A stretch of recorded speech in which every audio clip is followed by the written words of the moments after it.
Good morning friends. நம்ம இங்கே TNPSC general இங்கிலீஷில் பார்ட் சியில் 16th one, what is the theme observed in the literary work, அதாவது எல்லா லிட்ரரி ஒர்க்கோட சிங்கிள் லைன் தீம் என்ன அப்படிங்கிறத நம்ம வந்து பார்க்க போகிறோம். நம்ம ஆல்ரெடி நம்ம சேனலை பொறுத்த வரைக்கும் டிஎன்பிசி ஜென்ரல் இங்கிலீஷில் வந்து ஒரு 85% சிலபஸ்க்கு மேலே வந்து நம்ம ஷார்ட்கட்ஸ்லேயே போட்டிருக்கோம். ஸோ வந்து நீங்கள் மற்ற வீடியோ இது வரைக்கும் பார்க்கல அப்படின்னா கண்டிப்பாக எல்லா வீடியோ மிஸ் பண்ணாமல் பாருங்கள். இங்கே நம்ம வந்து இன்றைக்கி பார்ப்போம். ஃபஸ்ட்டு வந்து பி த பெஸ்ட். நம்ம வந்து பி த பெஸ்ட் அப்படிங்கிற போயம் எக்ஸ்பிளைன் பண்ணும் போதே சொன்னோம். என்ன அப்படின்னா பி த பெஸ்ட் அப்படின்னா என்னென்னா, நம்ம வந்து எதா இருக்கோம் அப்படிங்கிறது வந்து பிரச்சனையே கிடையாது.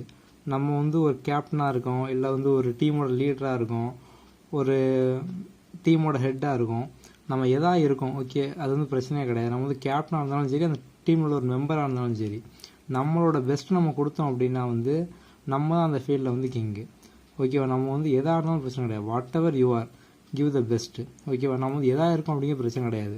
நீங்கள் வந்து உங்களோட ஒர்க்கில் வந்து உங்களோட பெஸ்ட்டை கொடுத்தீங்க அப்படின்னா நீங்கள் தான் வந்து கிங்கு. அதை சொல்கிறதா வந்து இந்த பி த பெஸ்ட் அப்படிங்கிற போயமோட single line theme. Okay, sign ஒன்று பாருங்கள். ஸ்னேக்கு. இந்த ஸ்னேக் அதில் என்ன அப்படின்னா, அந்த ஆத்தர் வந்து அவங்க வீட்டுக்கு பின்னால் போகும்போது வந்து அங்கே ஒரு பாம்பு ஒன்று இருக்கும். அவரோட உள் மனசில் என்ன சொல்லும் அப்படின்னா, அந்த பாம்பை வந்து அவர் வந்து அடித்து கொள்ளலாமா வேண்டாமா அப்படிங்கிற மாதிரி வந்து அவரோட மனசு என்ன சொல்லணும் அப்படின்னா, இதை வெட்டுரும் அப்படின்னு சொல்லும். ஆனால் வந்து அவரோட மைண்ட் என்ன சொல்லும் அப்படின்னா, இது வந்து நமக்கு ஆபத்தாயிருமோ, இதை கொல்லலாமோ அப்படிங்கிற மாதிரி சொல்லும். ஸோ வந்து அந்த டயத்தில் வந்து மனசு சொல்கிறத கேட்குறதா இல்லை வந்து நம்மளோட புத்தி சொல்கிறத கேட்குறதா அப்படிங்கிற மாதிரி வந்து ஒரு முரண்பாடு வந்து அவருக்குள்ளே வரும். இதான் வந்து அந்த ஸ்னேக்கோட தீம். ஓகேவா? அதாவது நம்மளோட எமோஷனல் பிஹேவியர் நம்ம கேட்கவா, இல்லை வந்து நம்ம படிச்சிருக்கோம், நம்மளுக்கு அறிவு இருக்குது, அதை கேட்குறதா அப்படிங்கிறதான் வந்து இந்த ஸ்னேக்கில் வந்து அந்த ஆத்தரோட மைண்ட் செட்டை பற்றி சொல்கிறதா வந்து ஸ்னேக் அப்படிங்கிறது. ஓகே, அடுத்து பாருங்கள். கிரீடி கோவிந்த். கிரீடினா ஒன்றும் இல்லை, கிரீடினா வந்து இந்த பேராசை அப்படிங்கிறது. Okay, greediness leads to loss at the end. தமிழில் ஒரு அழகான ஒரு பழமொழி உண்டு, பேராசை பெருநஷ்டம். இதான் வந்து இந்த கிரீடி கோவிந்தோட தீம். ஓகேவா? நம்ம எந்த ஒரு விஷயத்துலையுமே வந்து நமக்கு அதிகமாக வேணும், நமக்கு அதிகமாக கிடைக்கணும் அப்படின்னு நம்ம ஆசைப்பட்டாலே சரி, அது கடைசியில் எங்கே போய் முடியும் அப்படின்னு பார்த்தீங்க அப்படின்னா வந்து பெரிய நஷ்டத்தில் தான் போய் முடியும். நெக்ஸ்ட்டு வந்து பேட்னா வந்து இந்த வவ்வால் அப்படிமாம்லா, அதோட தீம் என்ன அப்படின்னு பார்த்தீங்க வச்சுக்கோங்க. ஒரு அம்மா வந்து ஒரு தாய் வந்து அதோட குட்டிக்கிட்ட வந்து எந்த அளவுக்கு பாசத்தை காட்டும், அது வந்து எந்த அளவுக்கு வந்து அதோட குட்டியை வந்து ரொம்ப பாசமாக ஒரு கேர் எடுத்து பார்த்துக்கிடும் அப்படிங்கிறது தான் வந்து இந்த ஆத்தர் வந்து இதில் அவர் வந்து சொல்ல ட்ரை பண்ணியிருப்பார். அதாவது ஒரு மதர் பேட் வந்து அதோட யங் ஒன்கிட்ட வந்து எவ்வளோ கேரிங்காக இருக்குது அப்படிங்கிறதான் வந்து இந்த பேட்டோட தீம். ஓகே, நெக்ஸ்ட் வந்து பியானோ பார்ப்போம். இந்த பியானோவில் வந்து ஆத்தருக்கு வந்து அவரோட சைல்ட்ஹுட் டேஸ்லாம் வந்து அவருக்கு வந்து அந்த பழைய ஞாபகத்தெல்லாம் கொடுக்கும். அதுக்கப்புறம் அவங்க அம்மா வந்து சின்ன வயசில் பியானோ வாசித்தது, அந்த மாதிரி ஒரு சில சந்தோஷமான விஷயங்கள், அவரோட எல்லா விஷயங்களுமே வந்து அவருக்கு அந்த பழைய ஒரு சில நல்ல விஷயங்கள் எல்லா விஷயத்தையுமே வந்து அவருக்கு ஞாபகப்படுத்துகிற மாதிரி இருக்கும். அதான் வந்து பியானோ. ஓகே, நம்ம இப்போ சொல்லக்கூடிய எல்லாமே வந்து அதோட சின்ன தீம் என்ன, அதாவது அது ஸ்டோரி வந்து ஒரு பெரிய ஸ்டோரி, ஜஸ்ட் அதோட சின்ன தீம் என்ன அப்படிங்கிற நம்ம வந்து பார்த்துக்கிட்டு இருக்கோம். நெக்ஸ்ட் வந்து ஷில்பினா ஒன்றும் இல்லை, சிற்பி. ஓகேவா?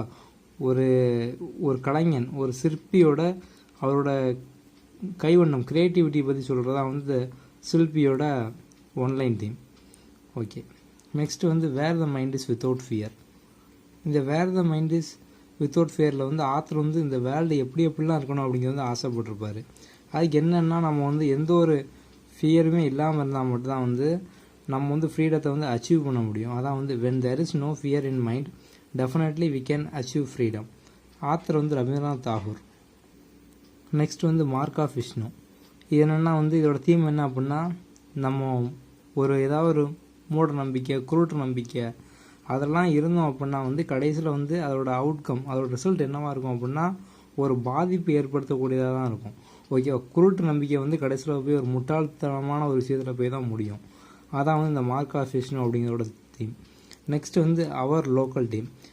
அவர் லோக்கல் டீம் இது ஒன்றும் இல்லை, இந்த லோக்கல் டீமில் வந்து அவங்க ஏரியாவுக்குள்ளே கிரிக்கெட் விளையாடக்கூடிய டீமை பற்றி வந்து எக்ஸ்பிளைன் பண்ணுவார். ஒரு இன்ட்ரெஸ்டிங்கான ஒரு கிரிக்கெட் மேட்சை பற்றி சொல்லக்கூடியதான் வந்து அவர் லோக்கல் டீம் அப்படிங்கிறது. ஓகே, நெக்ஸ்ட் வந்து த மாடல் மில்லினரோட தீம் என்னென்னு பார்த்துக்கிட்டிங்க அப்படின்னா, ஒருத்தர் வாழ்ந்தால் வந்து இந்த மாதிரி தான் வாழணும் அப்படின்னு சொல்லி நம்ம வந்து எக்ஸாம்பிளாக சொல்லணும். வாழ்ந்தாண்டா ஒருத்தன் இவனை மாதிரி வாழணும் அப்படின்னு சொல்லி நம்ம வந்து இன்னொருத்தங்கிட்ட வந்து ஒரு ஆளை வந்து நம்ம வந்து எக்ஸாம்பிளுக்கு சொல்லணும். அதான் வந்து இந்த மாடல் மில்லியனர் அதோட வந்து தீம். அதாவது மாடல் மில்லியனர் அப்படின்னா வந்து இந்த காசு பணம் அப்படி கிடையாது. நம்ம வாழணும் அப்படின்னா வந்து இந்த மாதிரி ஒருத்தன் வாழ்ந்தான், இந்த மாதிரி நீங்கள் வாழணும் அப்படின்னு நம்ம வந்து சொல்லக்கூடியதான் வந்து இதோட தீம். நெக்ஸ்ட்டு பாருங்கள், இந்த க்ரை ஆஃப் த சில்ட்ரன். ஏன்னா வந்து இந்த சைல்டு லேபர் இருப்பாங்க, குழந்தை தொழிலாளர்கள், அவங்க படக்கூடிய கஷ்டம், அகோனினா வந்து வேதனை, ஓகேவா, அவங்க படக்கூடிய கஷ்டம், அவங்க படக்கூடிய வேதனை, அப்புறம் வந்து அவங்க அந்த சில்ட்ரனுக்கு வந்து ஃப்ரீடம் கிடைக்கணும் அப்படிங்கிறக்காண்டி அவங்க வந்து ரொம்ப கஷ்டப்படுவாங்க, அழுவாங்க. இதை பற்றி சொல்லக்கூடிய இந்த க்ரை ஆஃப் த சில்ட்ரன் அப்படிங்கிற போயமோட தீம். அதுக்கப்புறம் பாருங்கள், கீப் யுவர் ஸ்பிரிட் ஹை. அந்த வேர்ட்லேயே வந்து அந்த போயமோட தீம் என்ன அப்படின்னு சொல்லிடலாம். என்ன அப்படின்னா நம்ம வந்து வின் பண்ணோம் அப்படின்னா வந்து நம்மளோட எல்லா ஆட்டிடியூட், மைண்டு, நம்மளோட செல்ஃப் கான்ஃபிடென்ட் எல்லாமே வந்து நம்ம வந்து ஒரு நல்ல ஸ்பிரிட்டோட நல்ல ஹையாக இருக்கணும், ஓகேவா. Clear mind, remain calm, never loss confident. இந்த மாதிரி இருந்தால் மட்டும்தான் வந்து நம்ம வந்து எந்த ஒரு விஷயத்தையுமே வந்து நம்ம ஈஸியாக அச்சீவ் பண்ண முடியும்.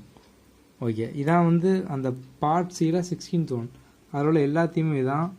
இது எல்லாமே வந்து ஒன்லைன் தீம். நம்ம வந்து மற்ற போயம், லிட்ரரி ஒர்க் எல்லாமே வந்து நம்ம டீட்டெயிலாக எக்ஸ்பிளைன் பண்ணியிருப்போம். ஆனால் இந்த டாப்பிக்கை பொறுத்த வரைக்கும் ஜஸ்ட் நம்ம இதோட தீம் என்ன, இதை என்ன கண்டென்ட் சொல்லியிருக்காங்க, ஆத்தர் வந்து என்ன சொல்ல வந்திருக்காரு அப்படின்னு சொல்லி நம்ம தெரிஞ்சாலே போதும். ஆப்ஷன் வச்சு நம்ம ஈஸியாக போட்டுடலாம். ஸோ வந்து நீங்கள் கண்டிப்பாக இந்த டாபிக் படிக்கல அப்படின்னா இதோட நோட்ஸ் எல்லாம் எடுத்து வச்சுக்கோங்க, எடுத்து வச்சுட்டு படிங்க. நம்ம சேனலை பொறுத்த வரைக்கும் நம்ம வந்து ஒரு 85% சிலபஸ்க்கு மேலே ஃபுல்லாக ஷார்ட்கட்லேயே போட்டோம்.